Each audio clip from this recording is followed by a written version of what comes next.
disuruh sama kakaknya, pihak keluarga dan termasuk juga yuris. Disuruh. Ya namanya disuruh kan? Oh, disuruh. Cepat itu dan ingin sekali lagi dihukum seberat-beratnya. Tidak ada toleransi karena telah memberikan sesuatu yang menyulitkan terhadap penyidik dan dia tidak mau secepat itu menyerahkan diri dan tidak mau bertanggung jawab. Semoga sekali lagi dihukum seberat-beratnya, tidak ada toleransi. Kalau bisa dihukum mati.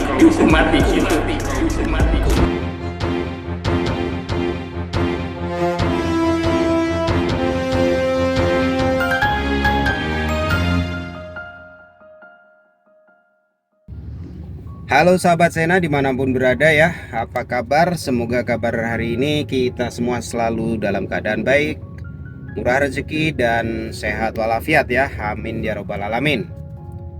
Oke, masih seputar kasus Subang. Seperti yang kita ketahui bahwa kemarin ya sampai dini hari tadi, yaitu ada pemeriksaan Ibu Mimin selaku istri kedua dari Pak Yosep.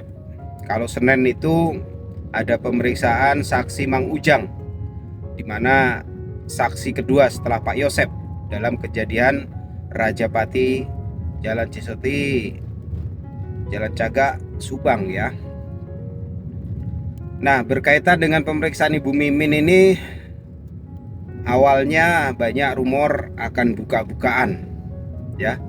Tapi ternyata bukan buka-bukaan pemeriksaan Bu Mimin ya terhadap pihak penyidik, karena keterangan yang kita peroleh dari pengacaranya, pertanyaan-pertanyaannya masih seputar sebelum dan sesudah kejadian. Jadi merefresh kembali, mengulang kembali pertanyaan yang lama. Kalau pertanyaan-pertanyaan ini mengulang kembali dan harus memeriksa segitu banyak saksi, saya kira kasus ini masih cukup lama ya akan diungkap. Apalagi ini sudah 2 tahun lebih.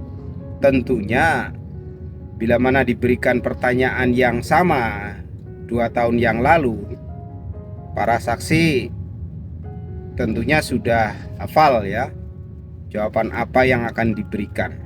Apakah kepolisian ini ingin mencari perbedaan antara keterangan dulu dan sekarang? Ya entahlah.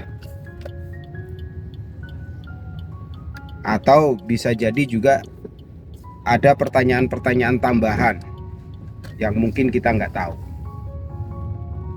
Nah, justru yang buka-bukaan ini yang nggak diperiksa ya, yaitu Pak Rohman dan Pak Yosep, tentang framing atau dugaan pelaku yang mengarah pada Pak Yosep ya, yaitu berasal dari Pak Indra Jainal selaku kepala desa Jalan Cagak katanya. Di framing begitu rupa gitu kan, bahkan jelas-jelas dituduh Pak Yosep pelakunya.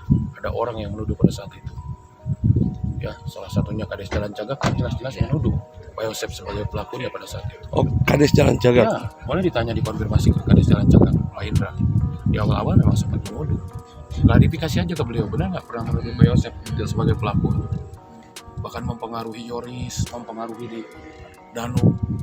Jadi dari awal-awal sudah Dari awal. Jadi yang memframing Pak Yosep itu dari awal adalah Kades Jalan Cagak Pak Indra. semua framing yang terjadi sudah disampaikan. Kalau framing itu sudah disampaikan, itu kan tidak ada kaitannya dengan perkara, dengan kejadian. Hanya pasca kejadian ada framing kan, seolah-olah Pak Yosep itu adalah pelakunya. Untuk pada saat itu Pak Mul meminta saya mendampingi Pak Yosep. Kalau pada saat itu tidak saya dampingi, mungkin ceritanya akan lain. Awalnya saya menduga Pak Yosep pelakunya. Itu dia sampaikan ke saya. Sampai pun dia pun minta maaf ke saya, ke kita ya Pak Yosep ya. Termasuk ke Pak Mul. Awalnya karena menuduh Pak. Itulah awal mulanya carut marutnya informasi ini menjadi. Karena memang beliau membuat statement yang tidak jelas, mempengaruhi Yoris bahkan pada saat itu. Danu dan Yoris itu di awal-awal dipengaruhi oleh Pak Kades.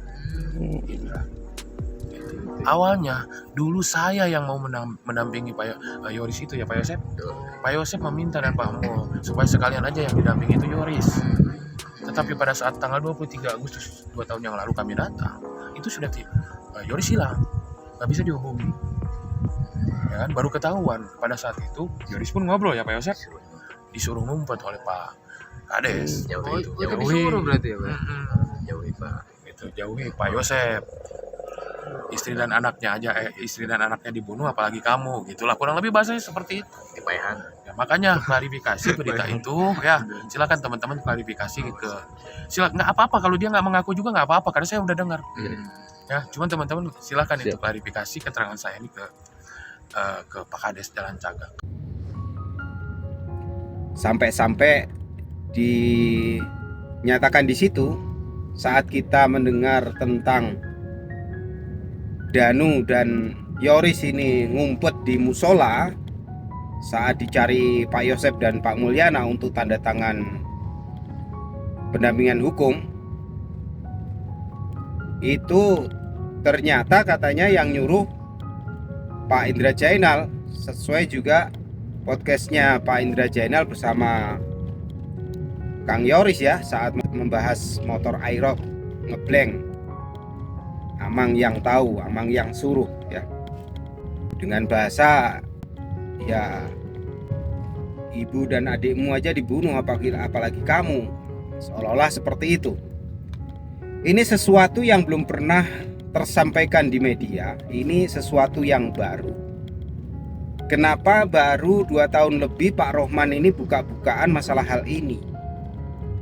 Apakah karena berita kasus Subang ini viral kembali, banyak yang membahas dan masih tetap kecurigaan itu mengarah Pak Yosep, sehingga hal ini diungkapkan oleh Pak Rohman? Bagaimana menurut kalian? Apakah ini suatu strategi baru ya dalam meredam kecurigaan masyarakat terhadap Pak Yosep atau bagaimana? Kenapa nggak dari dulu? Apakah hal ini juga sudah disampaikan ke pihak penyidik? Masalah disebutnya adalah framing awal ya, setelah kejadian itu seolah-olah menggiring opini bahwa pelakunya itu adalah Pak Yosep, itu adalah dari Pak Kades yang mempengaruhi keluarga Ibu Tuti, kakak-kakak Ibu Tuti, Yoris dan juga Danu ya. Kita serahkan sepenuhnya kepada pihak penyidik ya. Karena keterangan para saksi maupun pengacaranya ini tentunya nggak jauh beda. Kita harus bijaksana menyikapinya. Tidak serta-merta kita percaya kepada mereka, tapi juga tidak serta-merta kita nggak percaya terhadap mereka. Jadi memang drama kasus Subang ini kemungkinan akan memakan waktu yang masih cukup panjang. Itu pendapat saya. Silahkan ya kalau dari kalian ada pendapat, ada komen tentang hal ini. Tadi malam Ibu Mimin diperiksa sampai larut malam bahkan dini hari, dan memang hasilnya yang kita peroleh itu adalah merefresh kembali pertanyaan-pertanyaan lama seputar sebelum dan sesudah kejadian. Kita tunggu ya. Apakah di minggu ini akan ada pemeriksaan kembali? Mungkin di hari Jumat terhadap Yoris atau Pak Yosep atau saksi-saksi yang lain, atau sesuai rumor yang kita dapat bahwa akan ada konfrontasi antar saksi ya, baik itu dari pihak keluarga Ibu Tuti, baik itu dari pihak keluarga Pak Yosep, keluarga Yanti, dan lain-lain. Oke, dari saya itu ya. Kita ikutin terus. Tetap semangat kawal kasus Subang apapun yang terjadi. Yang jelas agar berita Subang ini tidak meredup kembali terus seperti tahun-tahun yang lalu ya, seperti vakum selama 1 tahun. Karena terakhir kepolisian Jabar itu setelah kasus Sambo reda, itu ada penangkapan saksi S yang tadinya diduga terkait dengan peristiwa ini. Ternyata tidak ada apa-apanya dan dilepaskan kembali. Kita hanya bisa berharap kepolisian tetap komitmen dan terus-menerus bekerja menangani kasus ini hingga tuntas ya. Dan berharap jangan sampai berganti tahun belum juga terungkap. Saya kira itu dari saya. Terima kasih sudah menyimak. Sampai jumpa di video-video berikutnya. See you next time. Bye bye.